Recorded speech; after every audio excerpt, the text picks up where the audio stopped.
pulmonary hypertension. So the image you can see the image. There is a pulmonary circulation and there is a systematic circulation. The difference between pulmonary circulation and systemic circulation you might have studied in detail while study the anatomy and physiology. Here I want to give you the brief about the pulmonary circulation. That the pulmonary circulation is the circulation between the heart and the lungs. High blood pressure in the pulmonary arteries and the right side of the heart. So this is the pulmonary hypertension. Okay, this is described as a pulmonary hypertension. Okay, so there is a high blood pressure. Basically, in the pulmonary arteries, you can see the image. There is a two types of pulmonary blood vessels: pulmonary artery and pulmonary vein. So pulmonary artery is usually there is an increase in the blood pressure, and sometimes the right side of the blood pressure also usually there is the increase in the pressure of the blood. Okay, pulmonary arteries are also called the pulmonary sorry, this pulmonary hypertension is also called pulmonary arterial hypertension. There is some mistake here. Let me correct it. The typing mistake. Okay.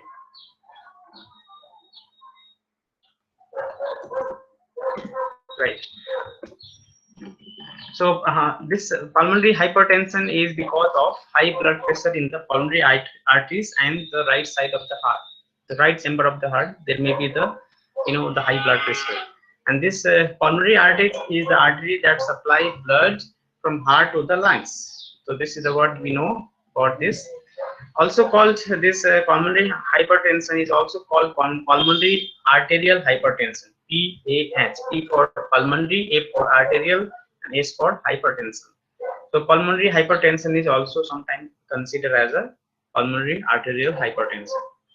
What are the causes for this pulmonary hypertension? The causes is the blood vessel in the lungs are narrowed, blocked, or destroyed. So this is what happens, that in the lungs the blood vessels become narrow, become blocked, or maybe become destroyed, maybe because of infection that can destroy the blood vessels. Okay, or maybe because of the toxins that may can harm your blood vessels in the lungs.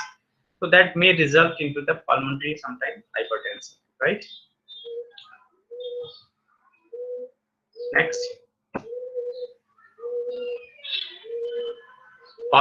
primary pulmonary hypertension. Let's know about this. What is this? Primary pulmonary hypertension is high blood pressure in the lungs.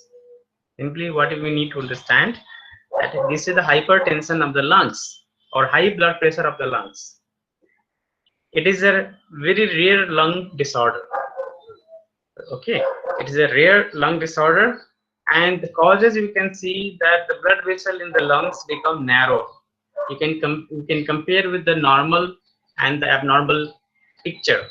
That this is the normal heart which has supplied blood to the lungs, okay, to the pulmonary arteries. Okay, so this is what happens, that in the lungs you can see, basically in the lungs, the branches of these blood vessels, pulmonary arteries, you can see in the normal as well as the pulmonary hypertension condition. What difference you can find here, that the blood vessel in the lungs become narrow and the pressure in the pulmonary artery rises far above normal levels. So this is what you can see, that here the blood vessels lumen in the lungs. Okay, lumen, basically the blood vessels of the supplying the blood to the lungs. Okay, so that compared to the normal, you can see in the abnormal condition, basically in the pulmonary hypertension condition, the blood vessel become narrow, may become some thin. Okay, and the pressure in the pulmonary artery usually rises above the normal levels, right? So this is the causes behind this narrowing of the blood vessels in the lungs is maybe because of the different clinical conditions which can cause like blockage to the blood vessels, or may can cause constriction of the blood vessels which supply the blood to the lungs. Symptoms, you can see the symptoms. The symptoms can have, usually the patient can have no symptoms, but people may experience pain in chest, whole body. There can be the symptoms like dizziness, fatigue, inability to exercise, or there can be sometimes low blood pressure. Okay, so usually they usually feel the low blood pressure also sometimes. Okay, because this is the blood pressure of the lungs, this condition. And common symptoms where you can find, there can be the chest pressure. This is the common symptoms, usually it is observed that there is a pressure, the patient can feel in the chest. There can be a chronic cough, the fast heart rate become faster, and the breathing becomes short, so shortness of breathing, and sometimes swelling or in the legs. So these are the common symptoms usually seen in the patient suffering from pulmonary hypertension, right? Treatment, what is the treatment behind this? So supportive care is given, as oxygen therapy can be given, because the lungs usually has a function to purify the blood. Okay, so because of the blood vessels which has become narrow because of some blockage, and the purification does not take place properly, and in that condition we need to give some supportive care to the patient, like oxygen therapy can be done, and medication like vasodilator can be done so that the blood vessels easily can pass away. And self care, like the patient can do the self care by doing some physical exercise, like aerobic activity. Physical activity can be done for 20 to 30 minutes for 5 days a week. Okay, to improve the cardiovascular health. So this is the treatment usually suggested for the patient who are suffering from pulmonary hypertension. Let's know what is the pulmonary thromboembolism. Pulmonary thromboembolism is a condition where there is a blockage of vessels in the lungs. So the blood vessels like pulmonary arteries may become blocked because of the clot inside the blood vessels, right? So it's a condition, this pulmonary thromboembolism or pulmonary embolism is a condition in which one or more arteries in the lungs become blocked by a blood clot, right? This is what you can see, that there is an embolism where the small clot are coming towards the heart, you can see, right? Is it heart? Yes, it's coming towards the heart, and from the heart it may can pass away towards the lungs. So some of the blood vessels of the left and right lung has been blocked because of the clot which has occluded into the blood vessels, and because of that there is a damage to the lungs also. So you can see that lungs has become damaged because of the clot which has occluded into the blood vessels, different branch inside the lungs, right? So here it can damage part of the lung due to restricted blood flow, or it can decrease oxygen levels because oxygenated blood occurs into the lungs, and here occlusion into the blood vessels of the lungs may can interfere with the oxygenation process. So what we see, it decreases the oxygen levels in the blood and also affect other organs as well, because oxygen is what related to the energy formation, or it also has a role in the different physiological mechanisms.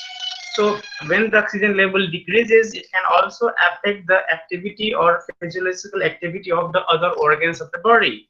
So even sometimes brain can be affected because of the low oxygen tension, right?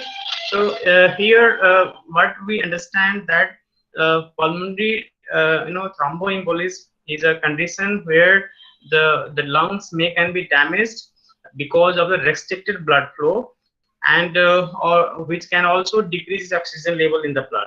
Okay, causes, most times a pulmonary embolism is caused by blood clots that travel from the legs or rarely other parts of the body, which is called as a deep vein thrombosis. Deep vein thrombosis is a condition where the thrombus is formed inside the vein, and that the thrombus may can travel let's say the vein has the femoral vein. Okay, the femoral vein, that is a vein which is present into the femur region. So if there is a clot formation inside the legs or femoral vein, that clot may migrate towards the heart, and from the heart it may can go to the lungs through the pulmonary arteries or through the pulmonary circulation. And when that clot get accumulated into the blood vessels of the lungs, then finally it causes the lack of blood supply, lack of oxygen supply, and lack of blood. There can be the damage to the part of the lungs, you can say. What are the symptoms here? You can see when there is a pulmonary thromboembolism. So the symptoms can be seen as a pain which can occur in the chest while breathing, and the whole body there will be the lightheadedness or low oxygen in the body. Heart, there may be the fast heart rate, or there can be the feeling of the doctor can feel the fast palpitation process. The respiratory process, system, where you can find that there is a fast breathing, or there can be the shortness of the breath. And the common symptoms what we can see is a dry cough. So dry cough is a word commonly found in all kinds of pulmonary thromboembolism. Now the treatment, what is the treatment for this thromboembolism? If the patient has a thromboembolism, what is the treatment?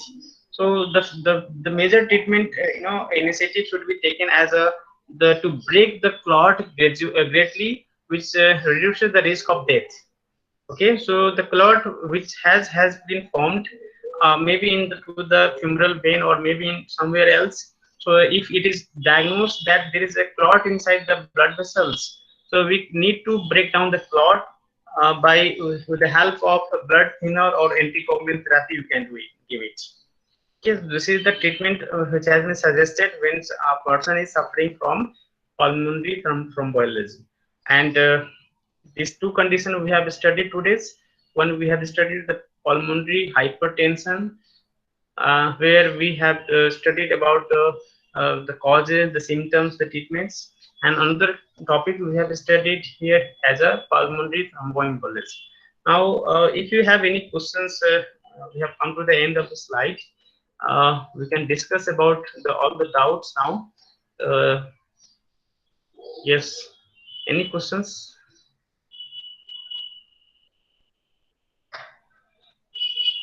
Any questions till now? No, sir.